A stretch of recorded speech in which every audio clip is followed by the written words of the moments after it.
할렐루야, 2월 23일 금요일입니다. 오늘 여러분들과 함께 나눌 말씀은요, 요한복음 6장 1절에서부터 15절의 말씀입니다.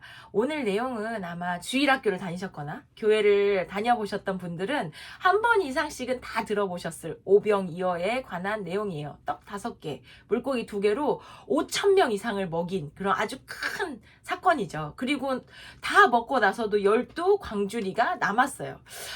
이거를 뭐 다 들어보셨으니까 내용은 그게 다인 것 같아요. 이제 무리가 막 따라왔어요, 예수님을. 근데 예수님이 이제 사람들이 오는 걸 보고 어떻게 먹이지? 그러니까 빌립이 이거는 200데나리온 가지고는 되지도 않아요 막 얘기를 하니까 옆에서 또 안드레가 떡 5개하고 물고기 2개는 있어요. 근데 이거 안 될걸요? 이제 막 얘기를 했어요. 예수님이 그 떡 5개하고 물고기 2개를 이제 축사하시면서 다 떼어가지고 나눠주고 거기 있는 사람들이 정말 배부르게 먹고 12 광주리가 남아서 가지고 왔고, 그걸 보고 거기 많은 사람들이 이 표적을 보고 예수님이 선지자 아니야? 막 이렇게 그랬더니 예수님이 이제 자기를 임금 삼으려고 그러는 줄 알고 산으로 혼자 올라가셨다. 내용은 이제 거기까지입니다. 저는 이 내용을 보면서 오늘 이제 시선에 대해서 좀 생각해 보게 됐는데, 예전에요 제가 사진을 이제 본 게 있는데 제가 이제 사진을 찍으니까 사진을 많이 이게 찾아봐요. 근데 이제 인상 깊게 남은 사진 중에 하나가 뭐였냐면, 어떤 사진 작가가 있는데 그 사진 작가가 기르는 개가 있었어요. 근데 그 개를 이제 너무 사랑한 거죠. 그래서 이 개는 과연 나의 이 강아지는 무슨 생각을 하고 어떤 걸 보고 살까 이렇게 생각을 하면서 찍은 사진인데, 개의 시선으로부터 찍은 사진인 거예요. 그래서 개가 보는, 우리 강아지가 보는 이 시선이 이렇게 낮잖아요. 그래서 개의 시선에 맞춰서 사진을 찍기 시작한 거예요. 그래서 몇 장이 있는데 대부분 종아리만 보여요. 그리고 건물의 밑에만 보이고 걸어 다니는 그 발자국들, 요런 것들, 이렇게 사람들 지나가는 그런 거를 이제 사진을 찍어 놨는데, 제가 그때 되게 좀 인상 깊게 남았어요. 그 사진이. 그렇구나. 어디에서 어떤 시선으로 바라봤을 때 이 사진이 정말 많이 달라진다는 생각이 드는 거예요. 왜냐면 저는 키가 크니까요. 대부분 이제 제가 사진을 찍을 때 좀 이렇게 위에서 내려서 찍으면 사진이 위에서 보는 사진으로 나오게 되거든요. 근데 제가 조금만 앉아서 찍으면 그 사진의 뷰가 완전히 달라져요. 그래서 제가 아주 앉아서 찍어보진 않았는데 그거 멍멍이 찍은 사진처럼, 그래서 그거를 보면서 시선이 정말 중요하다라는 생각이 들었는데, 오늘 나오는 내용에 보면 여러 가지의 시선이 보여요.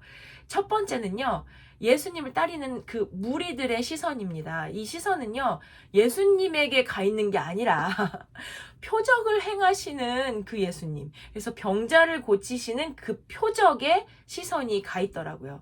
예수님을 따르는 이유는요, 명확했어요. 큰 무리가 따르니 이는 병인들에게서 행하시는 표적을 봄이라. 그래서 그들의 시선은요, 그 표적에 머물러 있는 거죠. 예수님이 아니라. 근데 이제 또 다른 시선을 보면 예수님의 시선이에요. 예수님이 무리를 보신대요. 오는 것을 보셨대요. 그리고 예수님은 그들의 배고픔을 보셨어요. 그리고 나서 이 무리들의 배고픔을 보고 난 다음에 예수님이 또 다시 행하신 시선은요, 예수님의 제자 빌립이었습니다. 이 빌립에게 행한 거예요. 빌립이 어떻게 할지 이미 다 알았대요. 그리고 빌립이 어떻게 하는 걸 알고 시험을 하시고자 빌립에게 물어보셨다는 거예요. 예수님은 이 제자를 사랑하는 마음으로 제자를 가르치기 위하여서 이 제자의 시선에 이제 꽂혀서 너라면 어떻게 할래? 이렇게 물어보신 거예요. 이미 어떻게 할지 알았음에도 불구하고. 그러나 이제 빌립의 시선으로 또 따라가면 빌립의 시선은 저의 시선과 너무 같습니다. 이 현상을 딱 봤죠. 5,000명, 숫자 5,000명, 돈 제로. 그러니까 안 돼요. 이거는 200데나리온으로도 안 됩니다. 이렇게 표현을 하죠.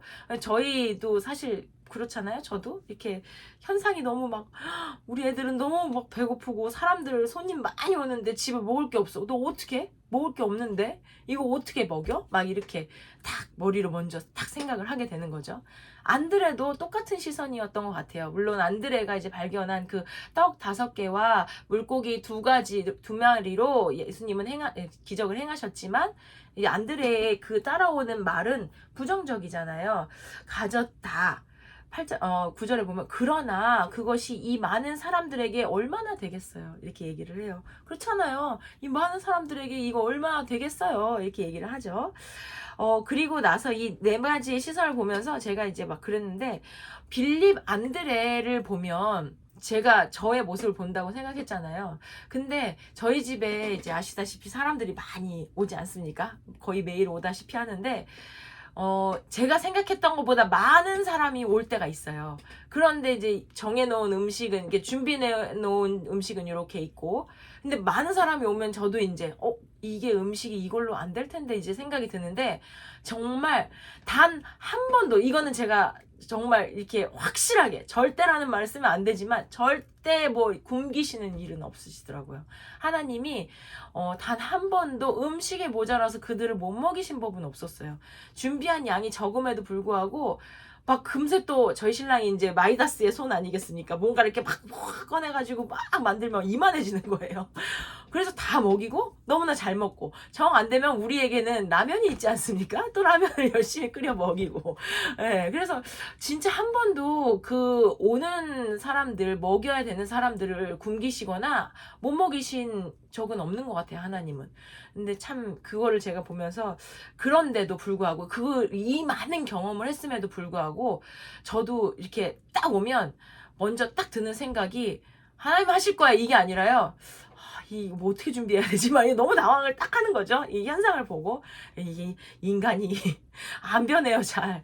그래서 이제 저도 그러나 이제 그 속도는 좀 빨라졌죠. 이제 예전에는 막 고민을 많이 했지만 지금은 이제 바로 이렇게 트랜지션이 가능한, 이제 속도가 빨라진 건 너무 감사한데, 아무튼 그런 일들을 보면서 제가 이제 이 시선을 관해서, 예수님의 이 두 가지 시선, 저들의 배고픔을 보시고 또 제자를 가르치고자 하시는 이 마음을 보면서, 과연 나는 그러면 어떻게 해야 예수님의 시선으로 예수님의 사역을 이제 따라갈 수 있을까라고 생각을 해봤어요. 오늘 말씀에 보면 몇 가지가 있는데, 첫 번째는요, 함께 앉기였어요.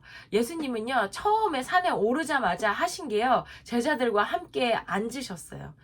진짜 인카네이션, 같이 이 사람이 된다는 거, 이게 가장 중요한 일이라고 생각이 들어요. 저희도 이제 열방에 가면 그 현지의 사람이 되어라 이러면서, 내가 손님이니까 대접받으려고 하지 말고 그들과 함께 먹고 그들의 문화를 즐기고 그들처럼 함께 생활해봐라, 이렇게 얘기를 하는데, 그게 정말 중요한 것 같아요. 왜냐하면 저희와 사는 환경은 너무 많이 다르잖아요, 열방은. 근데 그 열방 사람들의 환경을 우리가 생각할 때는 더러워, 어떻게 저런 데서 앉을 수 있어, 이러지만 정말 저들처럼 행동하고 했을 때, 심지어 이제 가서 자기도 하고 누워서 막 얘기도 하고 막 이렇게 하면 너무 좋아하는 거예요. 저들이 너무 막 우리를 너무 사랑하는구나, 이런 마음을 탁 가지더라고요. 근데 예수님은 제자들에게 가르쳐주고 싶었던 이 가장 큰 메인이 저들과 함께 되라라는 거였던 것 같아요. 함께 앉으시고 함께 먹으시고 함께 주무시고. 왜냐하면 예수님 정도 급이면 사실 지금 막 표적을 행하시고 그러면 섬김을 받아야 되는 입장이잖아요. 이들은 이제 섬겨야 되는 입장이고. 그런데 예수님은 그러셨잖아요. 내가 여기에 온 거는 섬김 받으려고 온 게 아니라 도리어 섬기려고 왔다고. 예수님이 가르쳐주고자 하셨던 가장 큰 것이 그거라는 생각이 들어요. 함께 하는 거. 저도 이제 청년부에서 함께 섬기고 있는데, 청년부 아이들은 이제 젊고 건강하고 새벽을 좋아해요. 그런데 이제 저도 정말 밤새서 놀 때가 있었는데, 이제는요, 피곤할 때가 있어요. 그럼에도 불구하고 제가 1시, 2시까지 이제 열심히 같이 놀아요. 그게 너무 이제 행복하거든요. 사실은 이제, 근데 그 다음날 졸려요. 그렇지만, 진짜 같이 놀고 같이 이야기를 했을 때 그 밤에 나오는 그 찐한 이야기들이 참 저한테도 그리고 그들한테도 굉장히 영적으로 도움이 된다는 생각이 들어요. 그러면서 그런 시간을 통해서 볼 수 있는 게 예수님이 보셨던 것처럼 그들의 배고픔을 볼 수 있겠더라고요. 앉아서 이제 왔을 때 예수님이 초점을 가지고 계셨던 거는 그 무리들의 배고픔이었어요. 무리들에게 어떤 좋은 말씀을 주지? 내가 어떻게 해서 예수님 나 자신을 알리지? 내가 어떻게 해서 이 표적을 가지고 이 사람들을 다 하나님께로 이끌지? 이런 목적이 아니라요. 예수님은요, 배고픔을 딱 보신 거예요. 그 원초적인 그 문제점, 그들이 가지고 있었던 가장 큰 말하지 못했던 그런 것들. 저도 이제 이야기 하다 보면 그래요. 이제 겉으로 도는 이야기들을 계속 하다가 그 새벽 한두 시가 되면 이제 우리가 진한 이야기를 하고 또 말씀 가운데 또 찬양 가운데 우리의 속마음이 나와서 그 정말 저들의 배고픔이 뭔지 그거를 깨달을 때 그때부터 이 사역 그리고 그때부터 그 기도가 시작이 되더라고요. 그래서 이제 그런 것들을 이제 해야 되겠다. 그리고 또 예수님의 시선 그리고 또 사역을 따라가려면 작은 것을 드려야 되는 거. 예수님은 큰 거 말하지 않으시더라고요. 사실 지금 예수님 정도 되면 이 떡 5개 물고기 2개가 왜 필요하셨을까라는 생각이 드는 거예요. 이거 없이도 먹이셨을 것 같다는 생각이 드는데 굳이 요 작은 거 이거 애기 간식 이거 뺏어서 뭘 하시려고 이제 이거를 왜 필요하셨을까? 아무것도 없어도 그냥 다 먹이고 다 고칠 수 있는데도 불구하고. 근데 예수님이 원하시는 건요 정말 큰 게 아니라요 이 200데나리온 다 먹일 수는 있는 양의 이 현실을 바라보는 이 뭐 이런 시선이 아니라 정말 작은 순종을 바라시는 것 같더라고요. 오늘 이렇게 보니까 제가 와 나는 왜 자꾸 큰 걸 드리려고 그러지? 이런 생각이 딱 들었어요. 예수님 뭔가 어떤 걸 딱 나한테 이제 맡기셨을 때 어떻게 해야 이 사역을 잘할 수 있고 어떻게 준비를 하고 뭐 막 준비가 돼야 내가 섬길 수 있고. 근데 그게 아니더라고요. 진짜 작은 순종. 제가 커피 브레이크를 진짜 오래 하고 있는데요. 처음에 제가 이 커피 브레이크를 시작했을 때요. 제가 만약에 말씀으로 막 준비가 되어야 되고 무언가 다 하려고 했었으면 아마 못했을 거예요. 저는 진짜 제가 몇 번이고 얘기했지만 말씀 무식자였잖아요. 말씀 읽어본 적도 없고 말씀 알지도 못했는데 그냥 작은 마음, 난 못하는데 그래도 내가 하나님을 사랑하는 마음으로 해볼게요 라고 시작했던 게 지금 벌써 6년 정도 됐거든요, 지금. 그러니까 이 작은 순종을 받으셨을 때 하나님이 역사하시는 거를 너무 경험하게 됐어요. 근데 큰 거를 드리려고 하는 저의 자꾸 그런 마음이 이제 있어요, 사실은. 지금도. 그런데 그 마음을 내려놔야 되겠다는 생각이 오늘 다시 들었어요. 예수님의 사역을 감당하려면 작은 거를 드리는 거. 작은 거가 드렸을 때 주님이 이제 손을 딱 거치면 이제 큰 게 되잖아요. 근데 큰 걸 드려서 큰 걸 를 바라는 게 아니라 이제 작은 거를 드렸을 때 이제 큰 거의 기적을 딱 봤을 때 우리가 와 예수님이 이렇게 역사하시는구나 이게 너무 깨달아지잖아요. 그래서 정말 작은 걸 드리는 마음 그리고 보면 또 이제 버리는 걸 또 싫어하세요. 버리는 게 없게 하라 12절에 보면. 근데 이 버리는 것 또한 이 표적을 사용을 하시더라고요. 여기에서 어떤 분들은 막 이럴 수 있어요. 음식 버리지 말자. 오늘의 큐티 교훈 막 이렇게 잡으셨을 수도 있는데 그게 아니라 저는 이렇게 또 보면서 이 낭비된 거 이게 사역을 하고 나면 사역을 할 때의 마음은 정말 충실하거든요. 예수님을 향해서. 근데 이제 예수님한테 막 포커스 됐던 이 사역의 마음이요. 딱 사역이 끝난 다음에는 나의 시간으로 딱 사용이 되더라고요. 놀고 쉬고 나 사역했으니까 나는 이제 좀 쉬겠습니다. 이제 이러고 딱 자는데 이 버려진 나머지의 마음 또한 하나님께 향해야 된다는 딱 생각이 드는 거예요. 오늘 이거를 보면서 다 주님께 드려야 되는 거구나. 이게 쉬는 것도 그러니까 쉬지 말라는 이야기가 아니라 물론 쉬지만 이 쉬는 시간을 통해서 하나님은 내 마음이 어디에 향해 있는지 보고 싶으시구나. 이 나머지 마음 버려지지 말고 온전히 다 하나님께로 드려지기를 원하시는 이 하나님의 마음이 이런 거구나라는 생각이 또 들었어요. 그리고 마지막으로 보면 하나님의 그 예수님의 시선, 예수님의 사역을 따라가려면 혼자 산으로 가야 되는구나. 이 많은 사역 이후에 정말 혼자만의 시간이 필요하고 그 혼자 시간을 통해서 다시 한번 내가 점검해보고 회복하고 혼자 시간 동안 분명히 기도하셨겠죠. 예수님이. 그리고 다음 사역을 준비하기도 하시고 그래서 저도 사역을 계속 이어가는 게 아니라 사역 이후에 혼자의 시간 결국 이 말씀 혼자 묵상하는 예수님과의 귀한 큐티 시간을 사수하고 이 다음 사역을 준비하는 시간이 나에게 꼭 필요하겠구나. 그래야 이 예수님의 시선으로 바라보고 예수님의 사역을 감당할 수 있겠구나라는 그런 마음이 딱 들었어요. 이렇게 보면서 오늘 숫자가 많이 나오잖아요.